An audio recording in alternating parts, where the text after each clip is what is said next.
Dictation start now.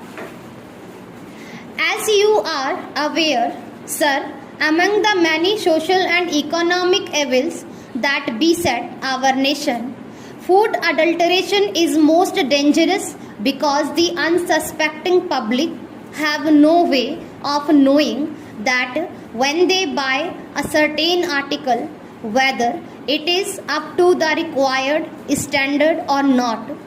A great deal of quick money has been made by unscrupulous anti-social elements by adultering foodstuffs. A great deal of ingenuity has gone into this whole process of adulteration. I was myself surprised, sir, when the committee went through this to learn in what ways special adulterants are manufactured in large quantities so that food can be adulterated, and very often, as you know, sir, the adulteration is of such a nature that it causes death or permanent injury and disablement to the people who consume those articles. It is therefore an extremely serious matter, and there has been a demand from all sections of the public and in both houses that this entire Prevention of Food Adulteration Act should be amended, should be more effective, and that there should be strong and effective action against these anti-social elements.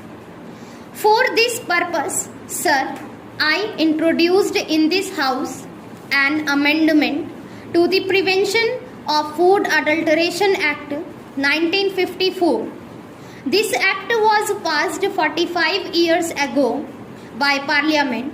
The experience of its administration, I must admit, sir, has not been very impressive so far, both because the act itself had loopholes and also, I must admit, because our administrative machinery, particularly in the states, was not really as effective as it should be. Therefore, I introduced this amendment in the Rajya Sabha on August 12.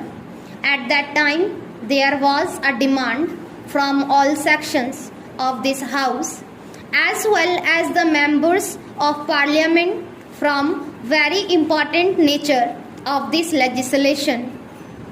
It should be referred to a joint committee.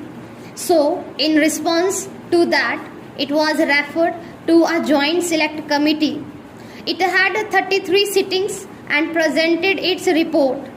It looked into almost 240 memoranda and discussed this matter for a considerable period of time, about a year, and I would like to express my gratitude particularly to my honorable friend for his wise and mature guidance of the work of the committee, from which we benefited very greatly and we took keen interest in the matter.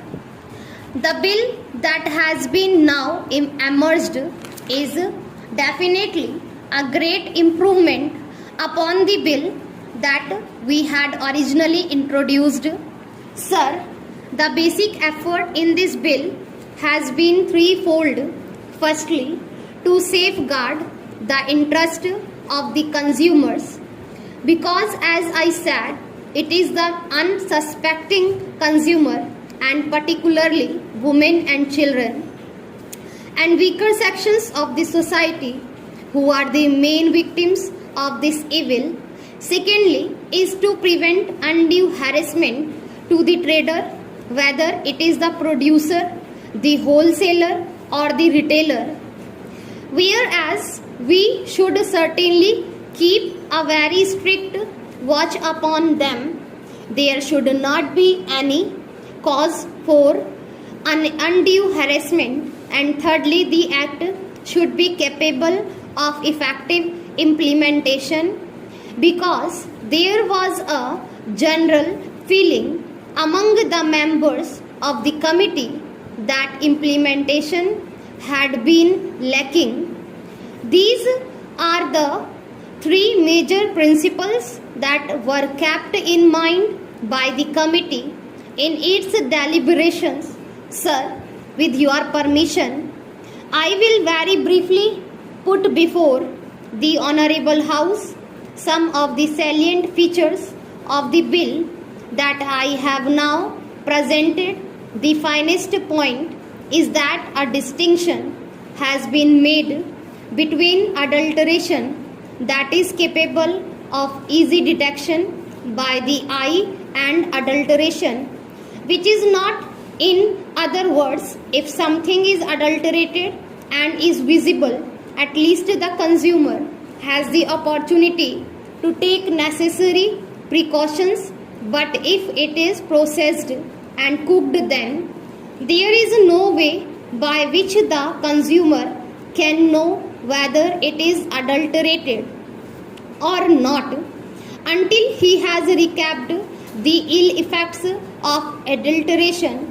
Therefore, we have redefined primary food and we have now, for the first time, introduced a graded system of punishment, a graded system of penalties. On the one hand, we have exempted altogether. As a result of a lot of evidence that was brought before us, primary food which is substandard due to purely natural causes in which there is no human agency and which is primary food, in other words, which is easily visible, in such cases there is no penalty and it has been taken out of the act. At the other hand, for deliberate adulteration which can cause death or grievous injury, we have brought in punishments up to life imprisonment. So what we have done is this: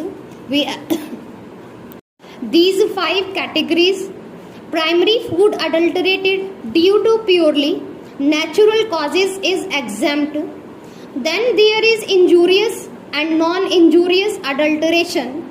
Here we have got a graded system of penalties going up to life imprisonment so that deterrence is there and people realize that they cannot play with the lives of their fellow citizen.